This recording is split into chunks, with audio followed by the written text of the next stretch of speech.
All right, well, it's super late here at the Rylee Ranch, and Zayn should be sleeping, but he's still awake, of course, and we're going to show you what a typical night is like at the Rylee Ranch, shutting down the farm and making sure everyone is good until the morning. And when we head out for the night to check on all the animals, we're going to use our trusty hat that has a light on it. All right, so at night, really, the main goal is just making sure everybody is safe and secure and good until the morning, since obviously we're not going to see them for a few hours when we're sleeping. Hey, Merida, just doing a nighttime check, just making sure you're okay. You can go back to bed. And over here in the corner, we got Patty, Miguel, and Sebastian. Night, guys. Here come the cats of the Rylee Ranch. And we want to make sure none of our hospital chickens are outside.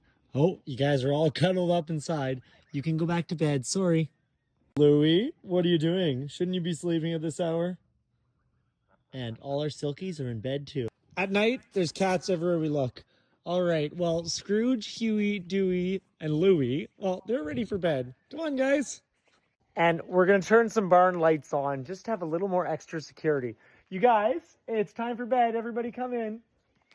Huey, Dewey, Louie, and Scrooge, they're trying to go inside at night because they're still a little small. We don't want to leave them out. Have a great night. I've restocked your food and water, and I'll see you guys in the morning. Hi, chicken. Now, what's always funny is seeing all the chickens inside at night. Hi guys, look at them all. I'll see you guys in the morning. I know you think you're getting food, but that's not happening tonight. Great chicken coop. You guys, enjoy your night. See you in the morning. Look at this, more cats inside. Hi, buddy. All right, so another barn is shut down. So it's always really important at night. We do a little walkthrough through the chicken coop. Oh, look at this, another cat. Sorry, we do a little walkthrough through the outside of the chicken area. And we just want to make sure nobody was left out because there's coyotes and skunks and porcupines and different predators all over the place. So we wouldn't want anyone to be left out alone. So it looks like nobody's out here. The coast is clear. Good night, everyone. But of course, there's cats everywhere at night, you guys. Normally in the winter, all the goats would be here and all the emus would be here and all the animals would be here. But in the summer, everyone's pretty spread out.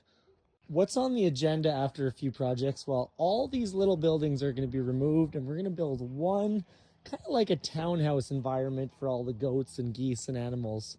But right now, all the goats are in Selma and Jubjub's area because they got a lot of grass to eat, which you guys are actually doing pretty good at eating this grass. Come on, you guys. Everyone calm down. We're not running around like crazy people. And we just want to make sure Selma and Jubjub are accounted for. Hi, Selma. Where's Jubjub? Oh, you're down there. Hi, Jubjub. A lot of grass here for you goats to eat. And at night, the good thing, we got lots of elevated pathways we can walk to check on all the animals from above. Down this one, we're just going to go make sure the peacock door is shut. Oh, look at that. Whoever came here last did not shut this door. That's why we check everything at night. And of course, we're going to come in and make sure all the peacocks are accounted for. Of course, because I'm a young man, instead of using the walkways, I'm just going to jump off and I'm going to take the shortcut and check on the animals. All right, let's count these goats. 1, 2, 3, 4, 5, 6, 7, 8, 9. 9 goats. You guys, I'll see you in the morning. Why is everyone running? You see me every night. And at night, we're going to make sure this gate gets opened so all our emus and geese can come back. Timon, Maurice, you guys can head back to the barn to have shelter. And of course, we got Cinderella with her little babies here. And we got Bruno, Chip, and Dale with their 3 babies. Which, I gotta tell you, it's time to name all these little baby geese. We just don't like naming really small birds just in case something happens. But they seem to be doing pretty good. And there goes Timon and Maurice. And of course, some cats. That is freaking cute. A baby goose sitting with his mother. We always want to make sure all of our turkeys are inside. 1, 2, 3. And this troublemaker is always sitting on the roof, but I don't think anyone's going to get up there and get them. Not that we're worried about the big animals because they're probably not going to get attacked by any predators, but I do check at night to make sure all the latches are closed. Because if I go to sleep and Philippe and Lego the alpaca and Fernando the llama and all these big animals go flying all over the place. It's not going to be a very fun morning, is it? Guys, I'm sorry to bother you. There's the alpaca. There's the horse. There's the cow. Where's the llama? Oh, hi, Fernando. Why are there cats everywhere I go? Hi, buddy. How's it going? And of course, we're going to make sure our 19 ducks are inside. Now, there are a lot of animals like our pigeons that we're really not worried about predators because they're in a secure area. But what I do want to check is to make sure all the doors are securely latched. Because there's a lot of people throughout the day that go in and out. And if someone left this door open, I don't want to be 20 pigeons short tomorrow.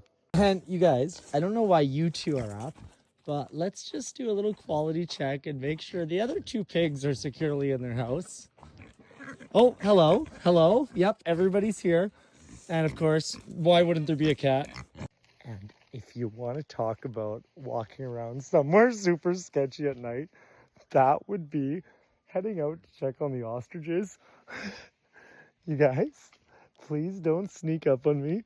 All of a sudden an emu sneaks up on you or a cat and they really scare the living out of you. All right, let's go see if they're in here. Well, of course there's a cat everywhere I go. Where is everyone? Oh, thank God. There's all the ostriches. You guys are all sitting in a nice little pile.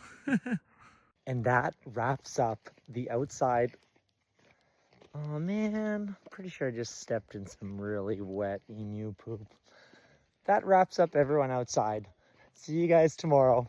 It's so peaceful here at the Rylee Ranch at night. And then the morning hits. And of course, when everything outside is checked on, we gotta come in and make sure the birds are ready for bed. Good night, guys. And then we're gonna say goodnight to the goldfish at the Rylee Ranch. Feeding time, guys. And Zayn is gonna put the birds to bed. Zayn, get over here. Good night, guys. Zayn is coming to put you to bed. Put the birds to bed, Zayn. And we're gonna say goodnight to Zeppelin. Zeppelin, I'll see you in the morning. Good night, Leo. I'll see you in the morning, bud. And of course, for bed, we're gonna check the birthday wall to make sure there's no upcoming birthdays, because you don't want to miss a birthday at the Rylee Ranch, because that animal will be left out and will not be happy. And we're gonna say goodnight to the koi of the Rylee Ranch, who have been eating all the plants in their aquarium. And of course, we gotta feed our bala sharks before bed. And everywhere you go in the house, there's standard poodles trying to love you. Hi, Tarzan. And some more goldfish downstairs because, you know, they needed a home, and that's what we do here. And we have another huge tank down here with these 3 goldfish. And of course, the tetras of the Rylee Ranch. Bedtime, guys. And one of the coolest fish here at the Rylee Ranch, this massive, massive tank, is home to this, the Haka pufferfish. This guy is neat. He is hand-trained. He eats right out of our hand, and he's growing very fast. Hi, buddy. And of course, before bed, we gotta check on our ostrich eggs that we've turned 5 times already today that were put in here on May 30th. I'm not sure if they're developing, but I don't know. Hopefully something's happening. Here's our ostrich eggs that have been here for 9 days. And we're not even sure if these are fertile. We're not sure if they're developing, but you know what? We're trying it out. And at night, we're gonna check the ostrich eggs that were put in May 30th. And I gotta tell you, my friends, I got a pretty bad feeling there's nothing in these eggs. But we'll check in another 4 or 5 days, and if nothing's happening, we'll get rid of them. But I got a bad feeling, my friends. I mean, there is 1 or 2 that have that line there. I don't know if that means development, but I gotta say, they look pretty hollow. I don't know, guys. I'm thinking we're not getting little ostrich chicks. Kevin might not have been doing his job properly. But then you look at this one, and it's got that line there. So, right there it is, that line. So, does that mean developing, or... hard to say, I don't know. See, like, is that dark spot, is that a development, or is that just the yolk moving around? It's so hard to tell. Like, is that just the yolk and nothing's happening? Or, see, is there development there? I don't know. It's probably not developing. I got a strong feeling. See, this one has that same line too, but... What do you guys think? Do you think they're developing, or do you think they're infertile eggs? Let me know in the comments.